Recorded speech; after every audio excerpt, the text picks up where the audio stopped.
Assalamualaikum warahmatullahi wabarakatuh. Bagaimana kabarnya anak-anak? Semoga kalian selalu baik-baik saja dan dalam lindungan Allah Subhanahu wa Ta'ala. Perlu Pak Andri sampaikan bahwasanya untuk kegiatan pembelajaran pada hari ini, yaitu kita akan melanjutkan pembelajaran bab 3. Jadi kan kemarin kita sudah melalui bab 1 sudah, kemudian bab 2 sudah. Alhamdulillah setelah Pak Andri analisa dari evaluasi akhir, ternyata alhamdulillah kalian sudah menguasai dan applause untuk kalian semua.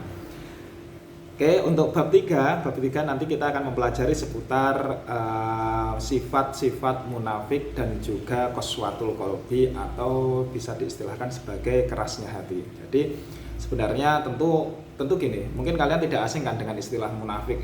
Orang kok munafik sih?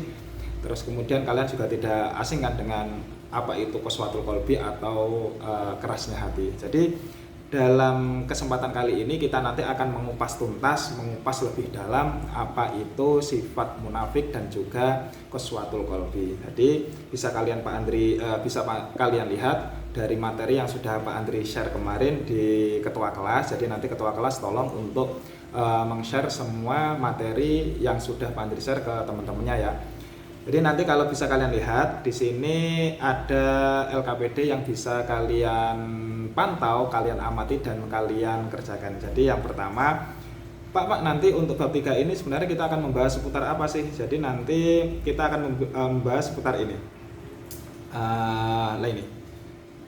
Munafik dan keras hati tidak akan pernah maju. Jadi ketika seseorang dalam dirinya, dalam hatinya itu mempunyai rasa munafik atau rasa keras hati, tentu itu akan berdampak dalam kehidupannya, berdampak dalam psikisnya, berdampak dalam lingkungannya dan seterusnya. Yang mana muaranya itu tentu membuat kehidupan mereka akan sulit untuk bisa maju.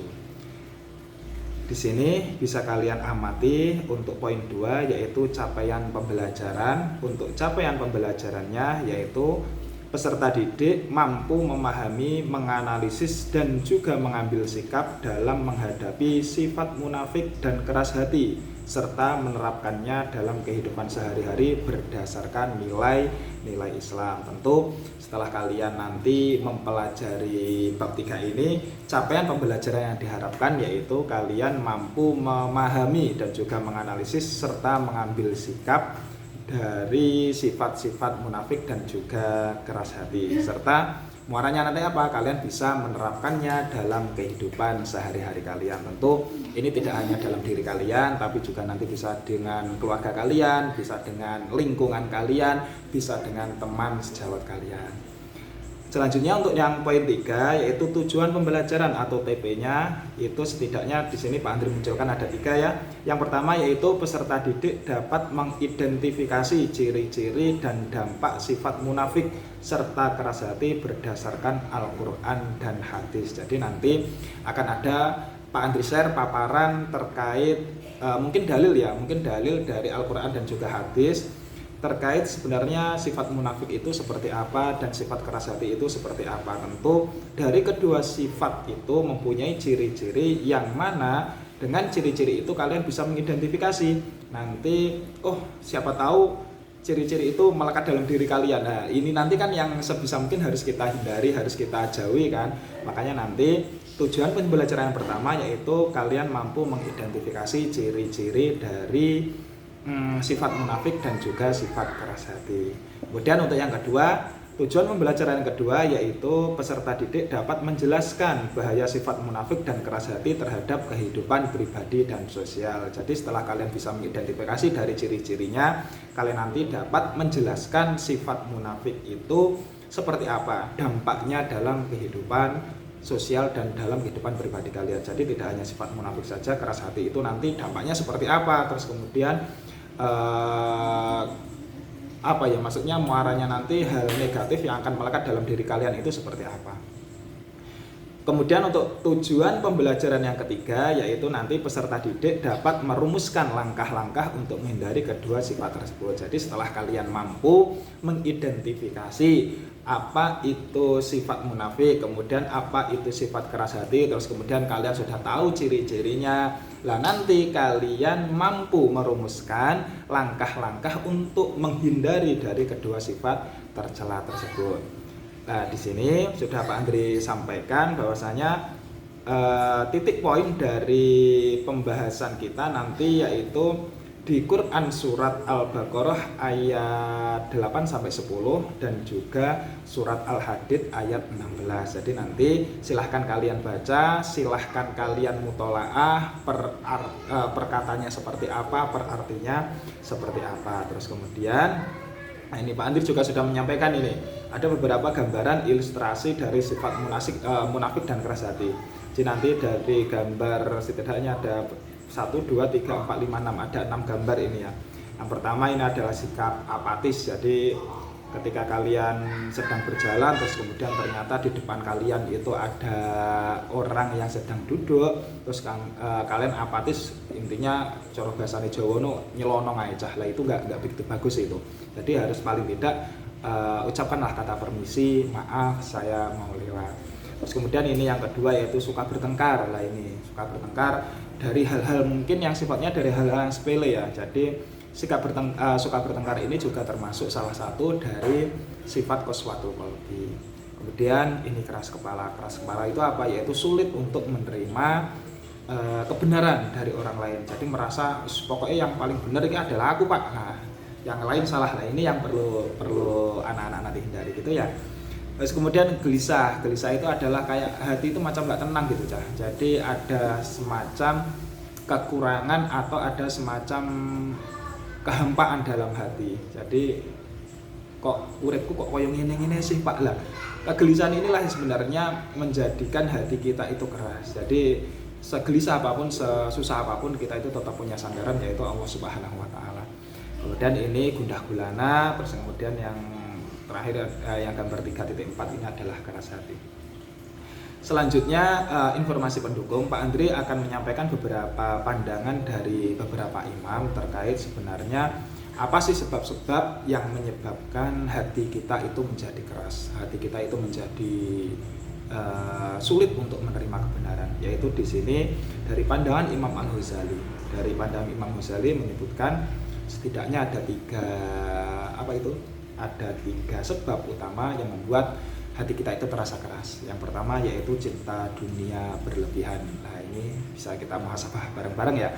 Jadi ketika seseorang mencintai dunia secara berlebihan itu menyebabkan orang itu hatinya menjadi keras. Jadi boleh berdunia tapi jangan sampai dunia itu masuk dalam diri kita. Dalam artian masuk menguasai hati kita. Jadi ya kita hidup di dunia tetap harus berdunia, cuman jangan sampai orientasi kita adalah penuh ke dunia. Karena tujuan utama kita adalah akhirat gitu ya. Kemudian yang kedua yaitu lalai dari zikir dan ibadah. Jadi ketika kita mungkin dari sholat 5 waktu ada beberapa hal yang kita tinggalkan, entah itu sholat subuh, zuhur, asar, maghrib, isya, itu ternyata dampaknya adalah hati kita itu menjadi keras. Jadi pesan Pak Andri, sesibuk apapun kalian, sengantuk apapun kalian, sebanyak tugas apapun kalian, jangan sampai untuk melalaikan sholat, karena sholat ini yang paling utama. Kemudian yang ketiga yaitu maksiat yang berulang-ulang. Nah ini yang menjadi PR kita semua. Tentu kadang kalau anak zaman sekarang itu maksiat itu kayak menjadi kebanggaan. Gue ceritonin konco-koncone, kok maksiatku aku ini melakukan ini itu dan lain sebagainya. Sebenarnya itu adalah hal yang sangat dilarang. Dalam artian ketika kita melakukan maksiat dan ternyata dosa yang sudah kita lakukan itu oleh Allah ditutupi, maka kita tidak boleh untuk mengumbar maksiat itu. Maka di sini maksiat yang dilakukan berulang-ulang itu juga mengakibatkan hati kita menjadi keras. Kalau menurut pandangan Imam Ibnu Qayyim di sini menyebutkan ada 3 setidaknya. Yang pertama yaitu banyak tertawa. Nah ini.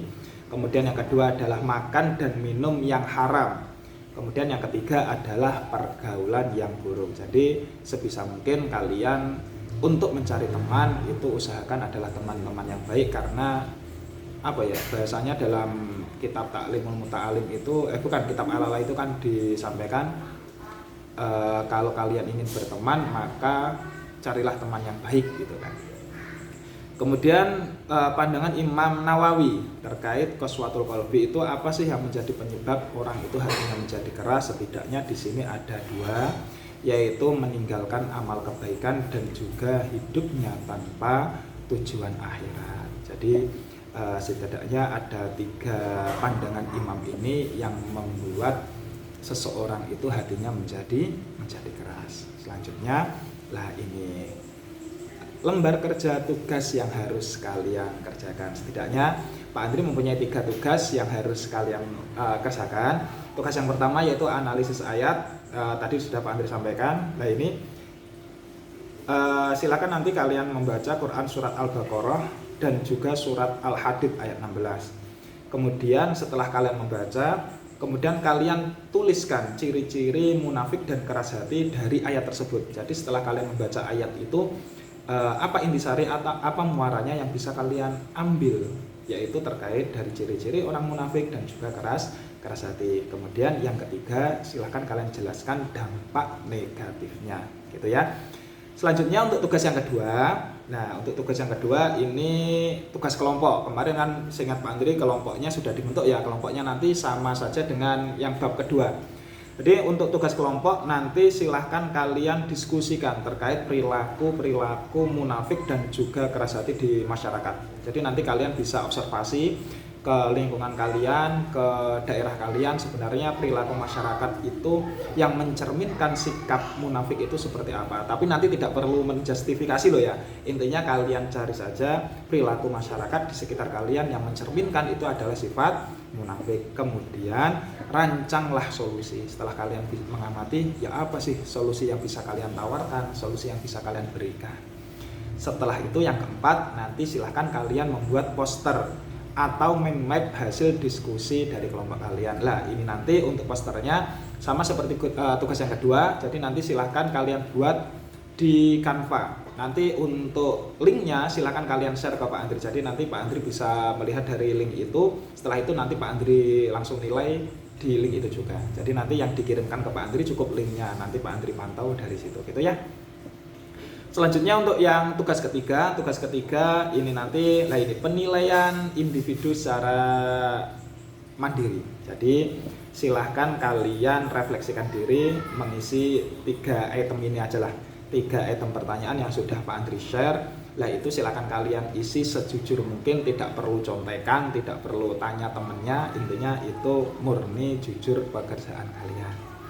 Mungkin cukup itu yang Pak Andri bisa sampaikan. Sukses untuk kalian semua. Insya Allah kita lanjutkan pertemuan kedua nanti di kesempatan lain selanjutnya. Akhiran, sukses. Allahumma fiq ila qomitorik bina suratam sakim. Assalamualaikum warahmatullahi wabarakatuh.